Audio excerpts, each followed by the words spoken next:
अस्सलाम वालेकुम। सिंधी इन्फो सां गॾु आऊं आहियां अब्दुल क़यूम। ही कहाणी दुनिया जे मशहूर किताब rich dad vs poor dad मां वरितल आहे, यानी कि अमीर वालिद ग़रीब वालिद। दोस्तो, हिन किताब जूं हज़ारें कापियूं दुनिया में विकिरो थियूं आहिनि। हिन किताब जो लिखंदड़ रॉबर्ट कियोसाकी आहे। रॉबर्ट असांखे अमीरी ऐं ग़रीबी जा बहितरीन सबक सेखारिया आहिनि। उन्हनि सबकनि मां कुझु सबक अव्हांखे पहिरियों भेरो सिंधी ॿोली में हिन वीडियो में मिलंदा। वीडियो खे गौर सां ॾिसिजो ऐं ॿुधिजो, तॾहिं तव्हांखे हिन वीडियो जूं ॻाल्हियूं सम्झ में ईंदियूं। हलूं था वीडियो जी तरफ़। ही कहाणी ख़ुदि रॉबर्ट जी आहे, जंहिंजा ॿ वालिद हुया, हिकु अमीर ऐं हिकु ग़रीब। रॉबर्ट जो असली वालिद हिकु ग़रीब हो पर ठीकु ठाक पढ़ियल लिखियल हो ऐं हिकु यूनिवर्सिटी में प्रोफेसर हुयो। कहाणी खे गौर सां ॿुधंदा इन खां पहिरियां जो सोचियो त प्रोफेसर ऐं ग़रीब। रॉबर्ट जो ॿियो वालिद अमीर वालिद हो। दरअसल हू रॉबर्ट जे दोस्त जो वालिद हो, पर रॉबर्ट हुनखे रूहानी वालिद करे मञींदो हो, मतिलब उस्ताद। हू हिकु नंढो कारोबारी शख्स हो, फ़क़ति प्राइमरी पास हो। बाद में हू हवाई जो कामयाब बिज़नेसमैन थी गुज़रियो। दोस्तो, रॉबर्ट खे उहे ॿई वालिद नसीहतूं कंदा हुआ। हिन जे ग़रीब वालिद जो चवणु हो त हिन खे आला तालीम हासिल करणु घुरिजे ऐं कंहिं सुठी कंपनी में नौकरी ॻोल्हणु घुरिजे। जॾहिं त हिन जे अमीर वालिद, जेको रूहानी वालिद ऐं उस्ताद हो, उन जो चवणु हो त जेकॾहिं तूं वाक़ई अमीर थियणु चाहीं थो त तोखे मालियात खे पढ़णु घुरिजे ऐं ज़िंदगी जे असली इम्तिहाननि ऐं तजुर्बात मां गुज़रणु घुरिजे।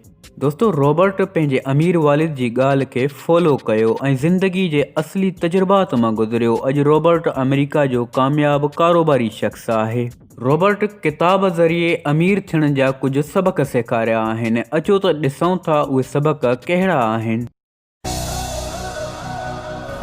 पहिरियों सबक, अमीर माण्हू पैसे कमाइण लाइ कमु न कंदा आहिनि, हू असासा ठाहिण लाइ कमु कंदा आहिनि। इन जी मिसाल ईअं वठो, हिते ॿ माण्हू कमु कनि था। हिकु सुबुह खां 5 बजे ताईं नौकरी करे थो ऐं हिन जी ज़िंदगी में सारो फोकस नौकरी ते ई हूंदो आहे।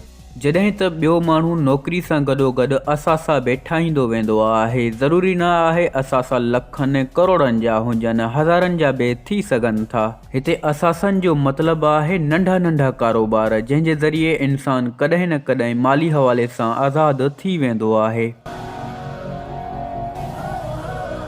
ॿियो सबक़ु, मालियात जे हवाले सां तालीम हुजणु। दोस्तो, ग़रीब दिमाग़ हमेशह पंहिंजे लाइ बोझ ख़रीद कंदा आहिनि, जॾहिं त अमीर दिमाग़ पैसे सां पैसो ख़रीद कंदा आहिनि। ग़रीब दिमाग़ बोझ ख़रीद कंदा आहिनि, मतिलबु क़िस्तनि ते गाॾी ख़रीद करणु या कर्ज़ खणी पंहिंजा शौक़ पूरा करणु। अहिड़ा घणा ई तरीक़ा आहिनि ग़रीब दिमाग़ जा माण्हू बोझ ख़रीद कंदा आहिनि। जॾहिं त अमीर माण्हू कर्ज़ खणंदा बि त कारोबार में लॻाइण खां या हुनर सिखण लाइ। अमीर दिमाग़ जा माण्हू कॾहिं बि का चीज़ पंहिंजो पाण ते बोझ बणाइण लाइ ख़रीद न कंदा आहिनि।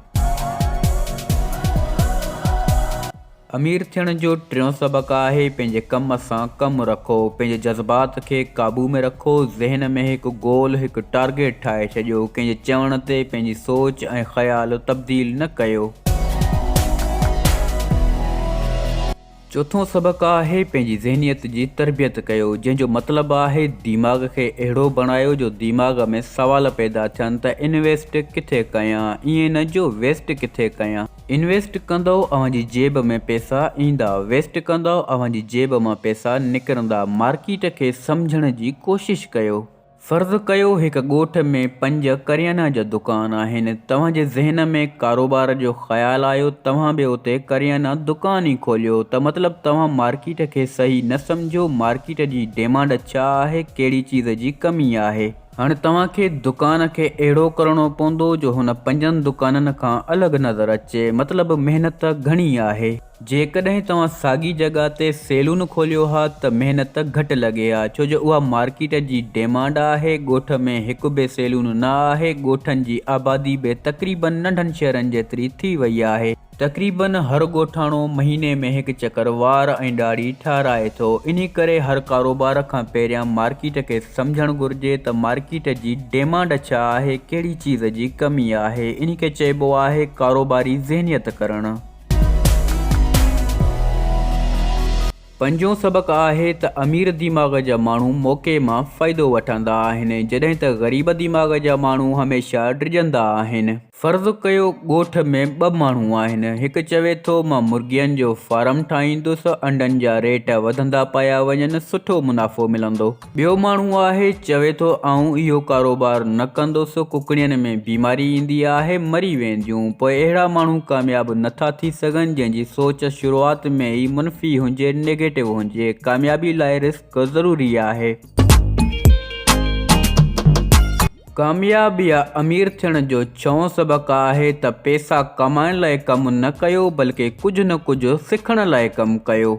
फ़र्ज़ु कयो तव्हां हिकु दुकान ते कमु कयो था, उते तव्हां इहो न ॾिसो पघार केतिरी आहे, इहो ॾिसो सिखो घणो कुझु था।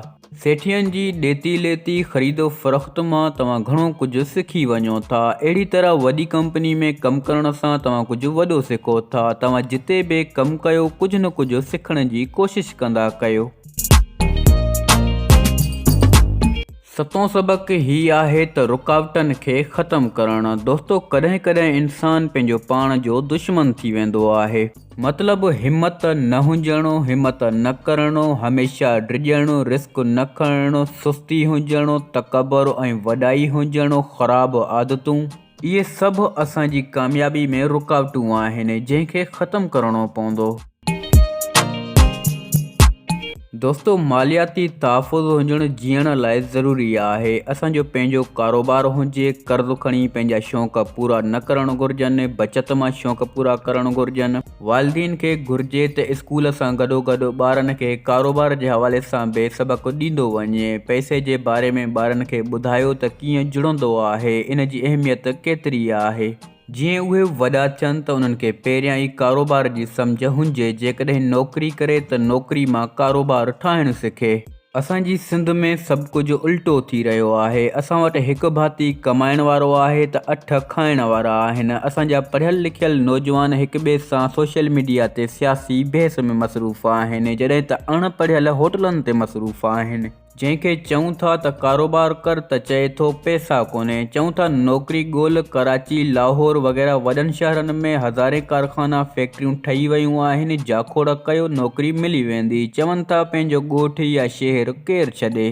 पोइ साॻिया धारिया पठान ऐं पंजाबी असांजी सिंध मां कमाए वेंदा आहिनि। अॼु सिंध में जेके बि वॾा कारोबार आहिनि या त पठाणनि जा आहिनि या पंजाबियुनि जा आहिनि। हाणे सियारे जी मौसम में तव्हां गौर कयो, हज़ारे पठाण तव्हांखे साइकिलनि ऐं मोटर साइकिलनि ते कुझु न कुझु विकिरो कंदे नज़र ईंदा। माशा अल्लाह, सिंध में हर रोज़गार आहे, बसि इंसान खे कुझु जाखोड़ी हुजणु घुरिजे। यकीन रखो, कंहिंजे आसरे ते वेठा हूंदो या हर साल हिक ई फसल जे आसरे ते हूंदो त कुझु कोन थींदो। यार, हाणे पथर वारो दौरु थोड़ी आहे जो वणनि जा पन ढकींदासीं या जड़ियूं ॿूटियूं खाई बीमारियुनि जो इलाज कंदासीं। हाणे वक़्तु अची वियो आहे त असां बि दुनिया सां गॾु हलूं। दोस्तो, हिकु सवाल आहे तव्हां खां, छा वीडियो पसंदि आई आहे? जेकॾहिं पसंदि आई आहे त वीडियो खे लाइक ज़रूरु कंदा, कमेंट में पंहिंजी राय जो इज़हार कयो, चैनल खे सब्सक्राइब कंदा, घंटी जे निशान खे ज़रूरु क्लिक कजो। इन सां असांजी हर वीडियो तव्हां ताईं पहुचंदी। मिलंदासीं अगली वीडियो में। अल्लाह हाफ़िज़।